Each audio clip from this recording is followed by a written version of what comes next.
All right, so you finish up your topic outline.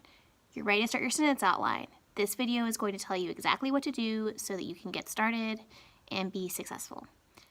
So eventually you will get the first topic filled out, the second topic filled out, and then you have the third topic. The third topic is special because the third topic is going to be analysis of a poem by your poet. You're going to be looking at that poem through the lens of their influences. So we're going to talk about this when I get back next week. So you can hold tight on that. But what I do want for you to do is to find a poem that you think really culminates, or well, is a good representation of their style and the influences they had on their style. And that is going to be what you analyze in that third paragraph, but don't worry about it yet. So you have your topic outline. Then you're going to take that topic outline and you're going to turn it into a sentence outline. This is essentially a shaping. So this is going to become your essay eventually. You can see that it has a Roman numeral 1, which is your first paragraph of your essay, which is going to be your introduction. Then you have Roman numeral 2, which is going to be your first paragraph. Then you have Roman numeral, you have Roman numeral 3, which is going to be your second body paragraph. Then you have a Roman numeral 4, which is going to be your third body paragraph. And then you have a Roman numeral 5, which is going to be your conclusion. Now, I have posted, I'm going to post also something for the topic outline, but I have posted on Classroom a guide for how to fill out your sentence outline, but the key is going to be to work backwards. You're going to start with your CDs, then you're going to write your commentary, then you're going to go to the next chunk. You're going to start with your CDs, then you're going to write your commentary, you're going to go to the next chunk, you'll start with your CDs, then you'll write your commentary, you'll go to your last chunk, you'll write your CDs, you'll write your commentary, and then you will write your topic sentence and your concluding sentence. Like I said earlier this term, in research, the formula is backwards, or well, it's backwards from what y'all are used to. Y'all are used to a formula that is TS, CD, CM, CM, times 4 CS. On research, since your paper is so evidence-based, it's instead TS, CM, CD, CD, CM, CD, CD, CM, CD, CD, CM, CD, CD. I don't know if that's 4 or not. And then eventually you get to a concluding sentence. So I'm going to show you kind of how to work your way through that, and then you'll get started. All right, so in an ideal world, this would all be filled out. You would have all of your subtopics planned underneath your topics, and you would be ready to take this and move it to here. I'm going to show you guys what each of these things are so that you know how to begin. And then, gosh, I keep going over the camera with my hand. And then you guys can get started. So this first Roman numeral, like I said earlier, is your intro paragraph. Your first sentence is going to be your attention getter. Then you're going to give a brief intro into your poet. Then a brief intro into your poet's style.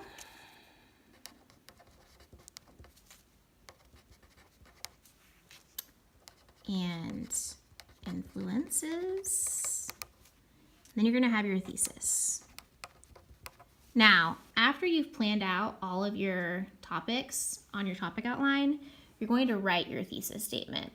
Your thesis statement, as always, is going to be the subject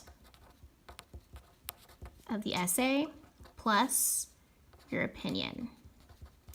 So the subject of your essay is going to be your poet, duh. Your opinion is going to be influences. So what part of their life influenced their poetry, and you put that into a nice, well thought out thesis statement. Thesis statements are hard. Y'all are pretty good at them though, so use your skills that you've been practicing all semester, all year really, to write your thesis. And then when I get back, we will check them. So then you're going to look at your first body paragraph. Now, unfortunately, well, actually it all lines up, but unfortunately this has a Roman numeral 1 next to it, and these guys have Roman numeral 2, but no matter. Like I said earlier, you're going to start from the concrete details and you're going to work your way up. So the first thing you're going to do is you're going to get the note card that you've been working with. You're going to find what you want to write in your concrete detail, and you're going to write a complete sentence, embedding or incorporating that quote into your evidence. So, preferably embed, because that sounds better, but sometimes we have to incorporate.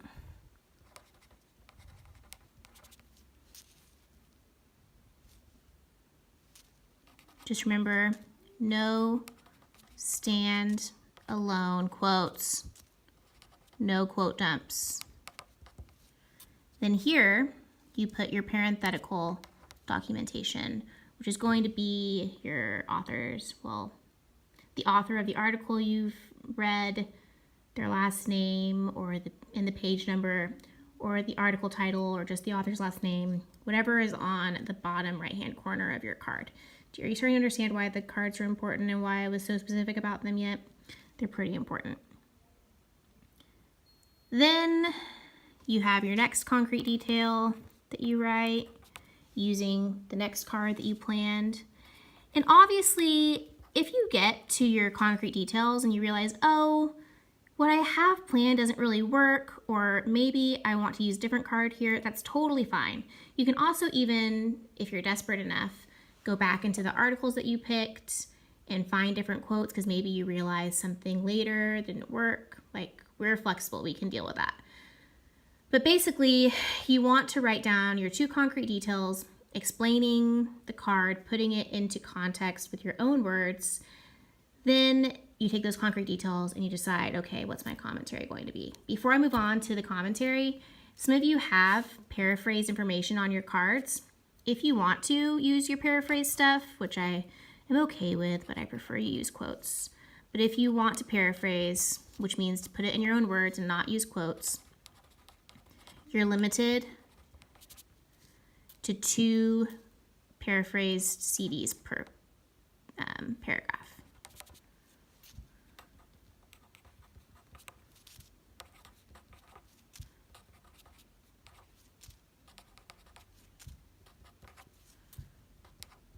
Then you have your PD. Then you take these CDs and you think, okay, how and why does this show that this subtopic was an influence on their life? So basically, how and why does religion show that their life in the South was a big deal, for the example that I'm using? And you use that to write your commentary.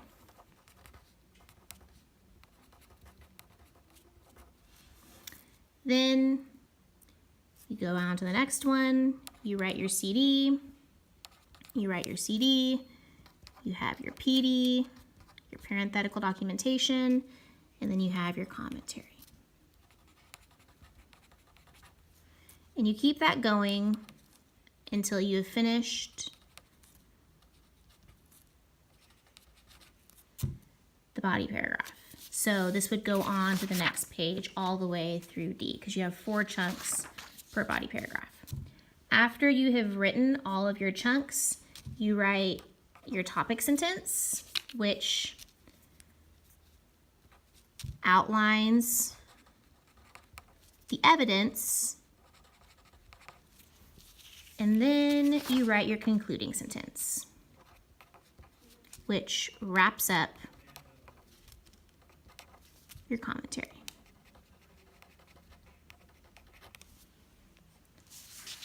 After you've done that, you move on to the next body paragraph, which will be your next influence. And then, like I said earlier, your third body paragraph is going to be about your poem. So you will be doing that later, after we have talked about the poetry analysis portion of this.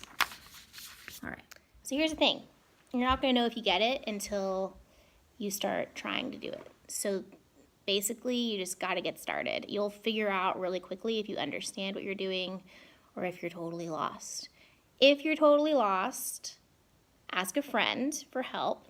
Ask the substitute for help if you feel like they can help you, or shoot me an email and I will be more than happy to help you as much as I can. The last thing you want is not do anything and then for me to get back on Friday and then the following Monday and for you to be a fish out of water and not know what to do, because that's going to really suck. You don't want to get behind. So, yeah, that is organizing your cards, that's topic outlines, and that is sentence outlines. You need to work at this at your own pace.